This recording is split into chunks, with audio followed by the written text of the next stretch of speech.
Ya, program hari ini diteruskan dengan ASB Masterclass di mana Dr. Elsa Satkunasingam dari Asia School of Business akan memberikan gambaran umum mengapa tadbir urus korporat adalah tanggungjawab semua. Jadi sekarang ini jom kita bersama dengan Dr. Elsa. Harris, thank you. Good afternoon, everyone. I'm here to talk to you today about why corporate governance is everyone's responsibility and not just a responsibility of companies.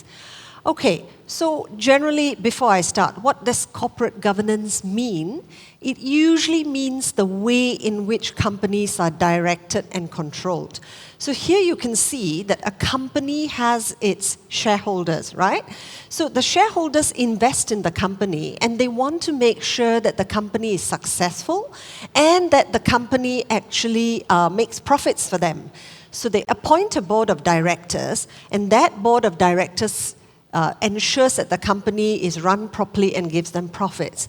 So that's the general understanding of corporate governance. That's what it means by, a very traditional definition. But as you can see here, that definition is extended.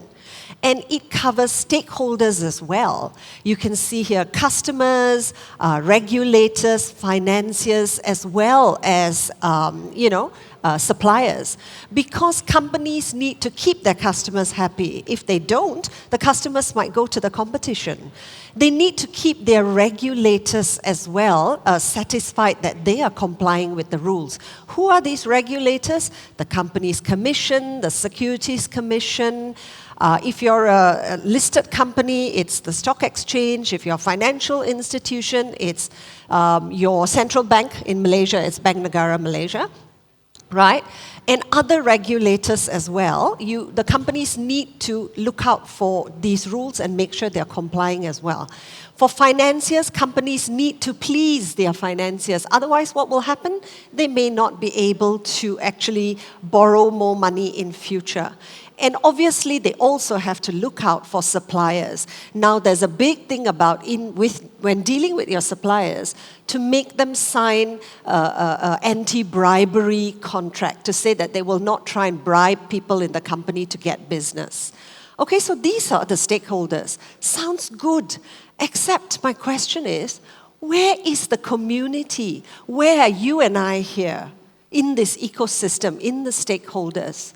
And that's why we need to be interested in governance. Let me give you a simple example, okay? Let's say you live near an area where there's heavy industry.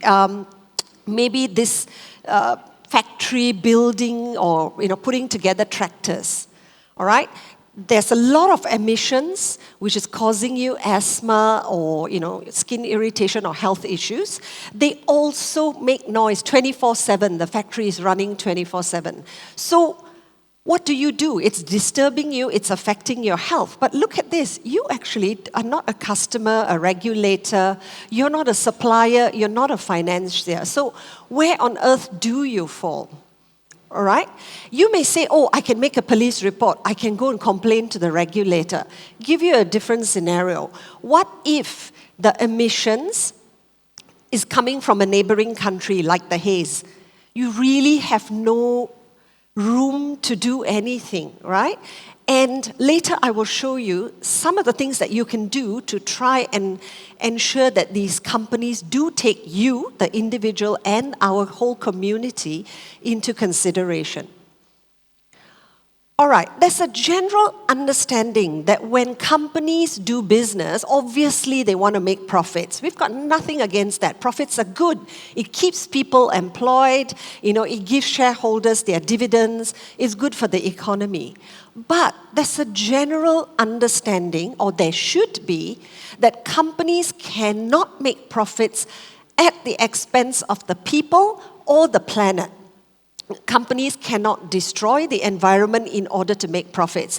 They can't cut down the forests indiscriminately, causing landslides to homes or villages or towns or cities down the place. And they also can't, let's say, compromise people's health and safety in order to make profits. They can't lock people up in a factory and make them work 20 hours a day to fulfill their targets, all for profits. That's has always been a general understanding. But you know what? In their pursuit of profits, companies have caused harm to people and the planet. In spite of this general understanding, they've done that.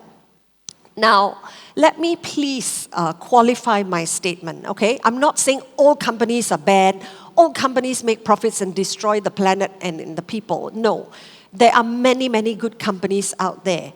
But, sorry to say, there are also a lot of companies that, purely for profits, they are destroying the planet and they are harming people. I'm just going to give you 2 examples here, all right?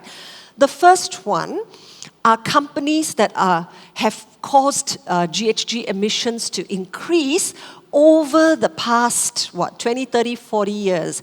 Most of these companies are in the oil and gas and coal industry, and they're responsible for about 70% of the GHG emissions in the atmosphere. And you might turn around and say, what are these GHG emissions? Greenhouse gas emissions, namely carbon dioxide. Your next question might be, okay, so what? All right. When the companies release these GHG emissions in their businesses, these gases, they actually trap heat on the planet, which means that our planet is getting hotter and hotter, and that's not very good for us, okay? Because it could affect some parts of the world, maybe even Malaysia or the whole tropical area, could, by the year 2100, be so hot that we can't live in it. We can't live here, we'll have to migrate elsewhere. That's a possibility. You may turn around and say, hey, you know what, I can just keep the air conditioning on 24/7, I'll be fine. But this hot weather affects other things. It affects our water source. We may face water shortages or even a drought.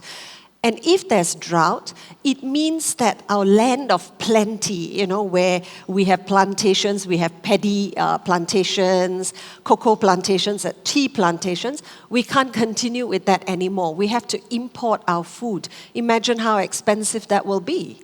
And, with water shortages, you might end up having 2 days of water supply in a week because there's not enough water to go around. When there's a water cut, unexpected water cut because a pipe has broken or a river has been polluted and water is cut for 2 or 3 days, the impact is tremendous, the inconvenience. Imagine having to live with just 2 days or 1 day or 3 days of water a week. How inconvenient and awful that would be, right? And even then, there could be destruction of property. How? Well, when the Earth's temperature rises, it's causing climate change. It's causing hurricanes. It's causing severe weather. It's causing storm surges. Storm surges are when the seawater rises suddenly during a storm, and it can actually affect the coastal areas or properties in the coastal areas, right? So you may have a piece of property, you are perhaps servicing a loan, or maybe you've paid it off. It's your security. Maybe you have a second piece of property for investment. But you know what? With climate change, I've said earlier that we could face drought, but we could also have certain periods of really unexpectedly high rainfall because of high precipitation rates. And that's when we get floods, especially flash floods. So, there could be certain properties that you have, which is perfectly fine now, and in 30 years' time, there could be flash floods, and then the value of your property really goes down. Who wants to buy a property from you and live in a place where, there's floods all the time? Now, one of the problems that we are really facing, what's the evidence of climate change, other than hurricanes? Think Haiti, how many hurricanes they've had. Other than, unexpected rainfall and drought, the Arctic ice is melting at an alarming rate. 427 billion metric tons is melting every year. The Arctic is shrinking. Now, we in Malaysia, we may turn around and say, Arctic, thousands of miles away, frozen area, why does it have to bother me? Well, the Arctic has vast tracts of ice, okay? It's white, don't forget. That reflects the heat back to the planet, and that helps to cool down other parts of the planet. When we don't have any more Arctic ice, or when it's greatly reduced, this effect is reversed, which means that the planet gets hotter. So that's why even we, living near the equator in tropical areas, should be concerned about what's happening there. It also is affecting the biodiversity there, the animals, and as well as some of the people who depend on these animals for their living. It's affecting it. Now, another thing that's also happening now is because the ice is melting and not being replaced, in large tracts, it's causing the sea levels to go up. When sea levels go up, it actually erodes coastal areas. Now, if we don't reduce our GHG emissions, our temperatures could go, by 2100, even by 2050 or 2060, it could go up by 2 or 3 degrees Celsius across the planet, which will have devastating consequences for us. And the question is, well, why exactly is this happening? Why are we allowing it to happen? Sadly, the companies in the industry that have these emissions, they actually don't want to pull back or stop. Some of them are talking about moving to other forms of energy, solar power, wind, hydro, but many of them, they don't want to stop what they're doing because it brings in so much of profits for them. Recently, in Glasgow, Scotland, there was this COP26 discussion where about 200 countries were there. Some countries had 2 or 3 representatives, some had 100.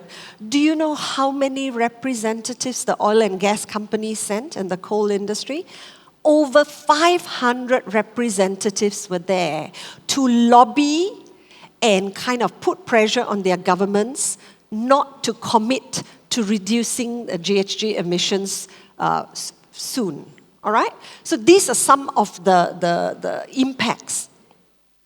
Now, let's look about people. We're talking about how businesses for profits could also harm people. I've explained that sometimes people could use, forced labor, right? And maybe the company doesn't want to really look after the health and safety of the employees. It's too expensive and they want to make more profits. So they don't. That's a possibility. But let's talk about a different angle. Let's talk about social media companies. Okay? Do you know that Facebook, for example, its value is almost $1 trillion US? Do you know that that's higher than the GDP of so many countries? Right? So, how could they harm people? The first thing they do, lots of these social media companies, their services are free. And it's wonderful because you get to connect with family and friends, people that, you wouldn't otherwise be able to connect to easily. You get a lot of information, you read stuff. Why is it free? Because your personal information is actually being sold by them to marketing and advertising companies, right? Because they know exactly how much of time you spend on a particular article, on certain information. They know all of it. And it's very valuable to companies that want to sell your products. But even worse, let's use Facebook, or Meta as it calls itself now. Facebook is actually been accused, and looks like there's some truth to that accusation. They're actually responsible for political polarization in many countries around the world, and also responsible for the rise in mental health issues. I am not saying that all political polarization is caused by Facebook. No. I am not saying that all mental health issues are caused by Facebook or Instagram or any of these social media companies, but I'm telling you that they definitely contribute to it. Okay? Now, there was a lady, a data analyst called Frances Haugen, who used to work with Facebook. She recently left taking thousands of documents with her to show evidence of how a company like Facebook works. So, how does Facebook work? You go onto Facebook, they look at your algorithms, they build these algorithms that can capture how much of time you spend reading something of interest to you. And then what they do is they keep sending you more and more material of the same type. And as a result of that, they send the information to the advertisers. They say, hey, Elsa spends a lot of time reading about recipes and cooking and articles about food, so obviously she's interested in this. Then the advertisers that want to sell maybe kitchen equipment or food to me, those advertisers know that if they target me, the chances are they'll get a hit and I will purchase their products. Sounds harmless, right? Cooking, I like cats and dogs. I like to read videos about that. But let me tell you how it can work. Let's say you don't like a particular political party in your country, whatever political party, and you read negative information about it. So you spend 10 minutes reading an article, okay? The algorithm picks it up and it keeps sending you more and more and more information about that political party in a negative light. They never show you anything positive. They show you negative things about that political party. Over time, your thinking develops to say that there's nothing good about that political party and there's everything good about the one that you like. So you become partisan. You're polarized. And we see this happening in many, many places around the world. And it's not just politics. It could be religious, it could be racial, it could be gender, whatever, right?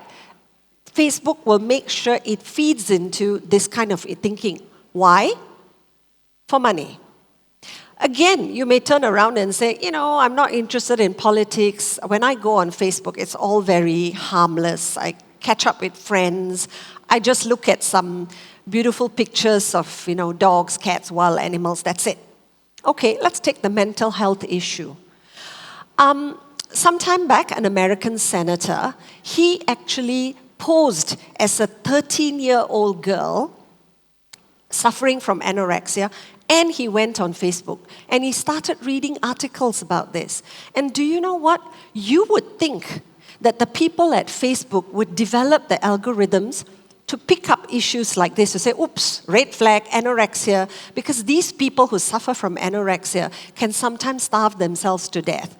So that, you would think that the algorithms wouldn't send them any information. But no, it does. It sends you more and more information about how not to eat. And, puts you in groups with other anorexics, not support groups that will help you to eat and get back your health, but groups where they talk about maybe why they're anorexic, the benefits of being anorexic, etc. So why does Facebook do this? One answer, profits. Frances Haugen, who's also known as a whistleblower, you can read about it in the news. She says that they know it. They know what's happening. But for the purpose of profits, they don't stop what they're doing unless they are hauled up by governments around the world. Okay? So these are examples of companies where for the purpose of profits, they are actually causing harm to people and the planet. And it's going to impact us somehow. Even if you don't suffer from anorexia or things like that, you must remember that there are a lot of young people out there. They could be your younger brother or sister, your niece or nephew, your friend. They could be your child, your grandchild, I don't know. But surely there's something we need to do to stop this kind of abuse purely for the purpose of profits. Again, let me qualify. Facebook has brought a lot of benefits, but this kind of behavior needs to be governed, so to speak. And you and I have a role to play as well. Okay? So now, let me move on to show you a little bit about what's happening. Did you know that the top 100 companies are responsible for 71% of the GHG gases? Just 100 companies are responsible for this 71%. If they can be pressured to change the course of their business over a period of time, you can imagine how much we can save ourselves from the repercussions of global warming. But at the moment, these companies, many of them, not all the oil and gas, but many of them are still way too focused on making profits. And they don't seem to think of the repercussions. Because of these companies, glaciers are melting, sea ice is melting, biodiversity is affected. Did you know that the Pacific Island nations have seen rise in the sea level? Did you know that in some Pacific Islands, the seawater is starting to mix with the water in their rivers, and it's affecting the amount that they can drink? Did you know that the seawater is slowly flowing into areas that they used to use for their plants and crops and reducing their food supply, so they have to import it? And did you also know that these Pacific nations, they're the ones that actually have the least amount of emissions, but they are suffering the most and the fastest? Right? So because of these top 100 companies, think this, that beautiful bungalow that you own by Batu Feringhi, okay, fabulous, worth several million, may actually be flooded with seawater in 30, 40 years. You may not be able to leave it to your children or use it as your old age, security. That's what could happen if we're not careful, all right? Malaysia could be unlivable because of extreme floods or drought in 30, 40, 50 years' time. At the rate these companies are going, and the way they're pressuring governments not to stop their industries, it's really like a disaster waiting to happen. Let's look at plastics. I haven't talked a lot about plastics, but very generally, did you know that 20 companies are responsible for over 50% of the single-use plastics in the world? And these companies will continue to produce as long as we continue to use these plastics. So what's so bad about plastics, right? A lot of it is thrown into rivers, drains, and end up in the ocean. And for some reason, marine animals are actually eating these plastics, thinking they're food, and they're dying. So it's destroying the biodiversity. Now, another thing that should alarm you is that these plastics are going into the microbes are going into the plankton, which is eaten by the fish. And guess who eats these fish? We do. And because of that, we're getting all kinds of diseases. Now, on top of that, when plastic is sent to the landfills, right, the chemicals are released over time into the ground, goes into the groundwater, hits the rivers, and then we drink it. Now, I know it goes through your air slango or whatever, but those companies cannot remove these kind of chemicals. So we are drinking it, and then we sit there and wonder why illnesses like cancer, is shooting up. And you say, but I've led a healthy lifestyle. I've drunk so much of water every day. I drink 3 liters of water. There you go. That could actually be harming your body without you realizing. And you really don't have an alternative, do you? Right? 7 companies control our data worldwide. 7 companies. They are generally, if I remember correctly, Facebook, Amazon, Alphabet, the parent company of Google, Apple, okay, and then you've got Tencent and Alibaba. These are the general companies, and Microsoft. These are the companies that have our data, and we really don't know how they use that data. Like I've given you the example.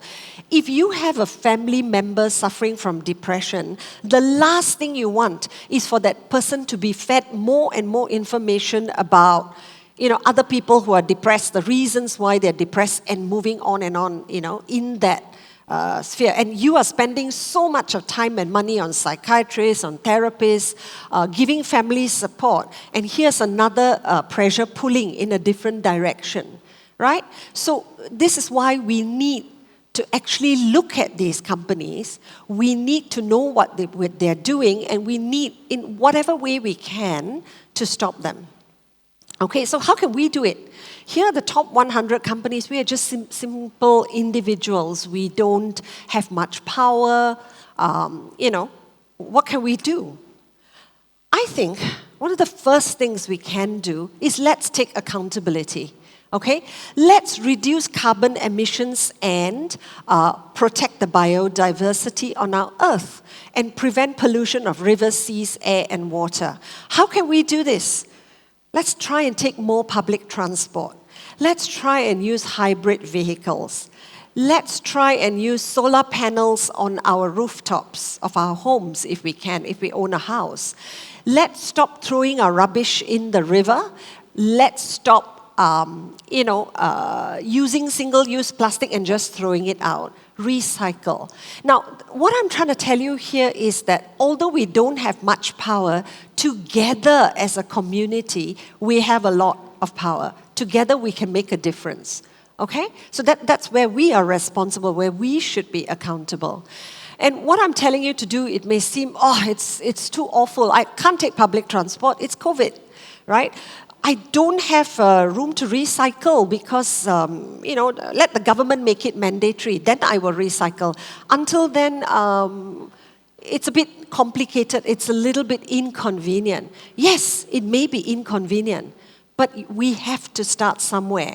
Make that time every week to send your recycled, plastics and aluminium cans, bottles, paper, whatever, to a recycling center nearest to you. The more of us that do that, the more centers will crop up or pop up near our homes. Now, you may turn around and say, it's very inconvenient. I have two things to tell you. The first is do a little at a time, but at least start somewhere. The second thing, let me give you an example, okay? If somebody were to offer you $1 million, and tell you, take that money, buy whatever you want, travel wherever you want, enjoy yourself. You don't have to pay back that money. Wow, you don't have to pay that money back? Nope, you don't. Then how are you going to get your money back, you ask the person. And the person says, you don't worry. I'll collect it from your children in 20 years, and I will make them pay 20% interest on that 1 million that you enjoyed. Surely you'll turn around and say, don't be ridiculous. Why on earth would I want to burden my children that way or the younger generation that way? But do you know what? That's precisely what we're doing. We're throwing away plastic water bottles as and when we like. We are driving wherever we like, even though public transport is available. We refuse to use solar panels because they cost a certain amount of money, although you can actually get maybe a loan or interest-free loans for that because the government is having a lot of initiatives. But you will go and spend that same amount of money on a holiday in Europe. Because we refuse to be inconvenienced, we are pushing the burden onto the next generation. Many of you who might even be listening here, you're probably already in your 20s.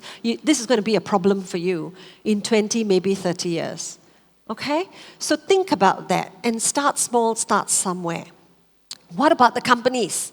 They keep causing harm to the planet and people. What can we do? Invest in ESG portfolios. That's one example. Environmental, social, and governance portfolios. Now you can buy shares in companies, right? There's many platforms to help you to do that. Look for the ones that have a good track record for the environment and also the social aspect, the people aspect. But you turn around and say, well, how do I know? Well, if you want to invest in Malaysia, just go into Bersama Malaysia's website, and you will see the FTSE for Good Bersama Malaysia Index or the FTSE for Good Bersama Malaysia Sharia Index, if you want Sharia compliant stocks. These have already been sort of vetted by FTSE in the UK as well as Bersama Malaysia, and they've come together with a list of companies that are not noted for destroying the environment or harming people. Invest there. You don't want to do it? Do you have a wealth manager? Do you have somebody who helps you to invest? Give that person direction. I want ESG portfolios only. I don't want oil and gas companies. I don't want the type of social media companies that are causing harm, but I don't mind the others that are a little bit more conscious. Okay, like I believe Twitter tries to be a little bit more conscious about the harm that it causes. Support the government's green agenda. And also, please be conscious and counter manipulation on social media. When you read an article that is negative about somebody or some group, some political party, some country, consciously go and find information on the opposite side that will help you to balance your view. What I'm actually telling you is this, don't allow anyone to take over your mind and tell you what you should believe. Be responsible and be accountable for your own thoughts, your own views, and always, always try and have a balanced view so that nobody can take your prejudice, your fears, your anxiety, and not only make it worse, but you know what's even worse than making it worse? It's making money out of the bad vibes, out of the negativity. You're making money that way. So what do you do? Does it mean I'm saying quit Facebook? No, that's a bit drastic for some of you. I know some people, their way with the outside world, especially during lockdowns, is through social media companies. Nothing wrong with that. But maybe don't click on any of the ads. As I said, read the opposite view. Use it as a tool to connect with people, but be very, very careful about exactly what kind of information you're being fed. So this is the way that we personally can take accountability.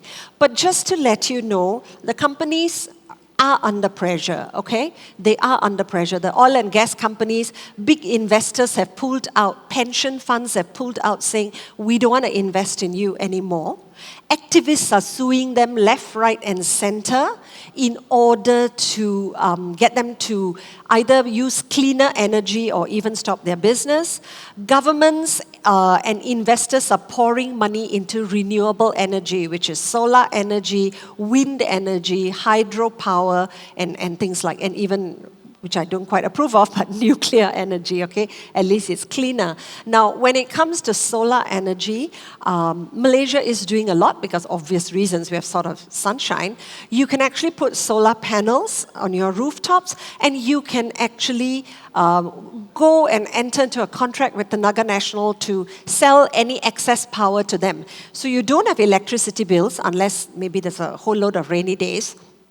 And you can make money from your solar panels, perhaps. Okay, and the government is also giving incentives for solar farms. We are starting to use hydroelectricity in Sarawak widely. We're trying to export it around the region where we can. So those are some of the initiatives. So I don't mean to say that it's all bad, yeah? Okay, so, but I'm talking about personal accountability. So, I really hope that you know why corporate governance is our responsibility. If we don't make changes in our own lives, if we don't call those companies to account, they're just going to continue to destroy the planet and continue to harm the people, all for profits. So I hope you've learned something today, and thank you very much.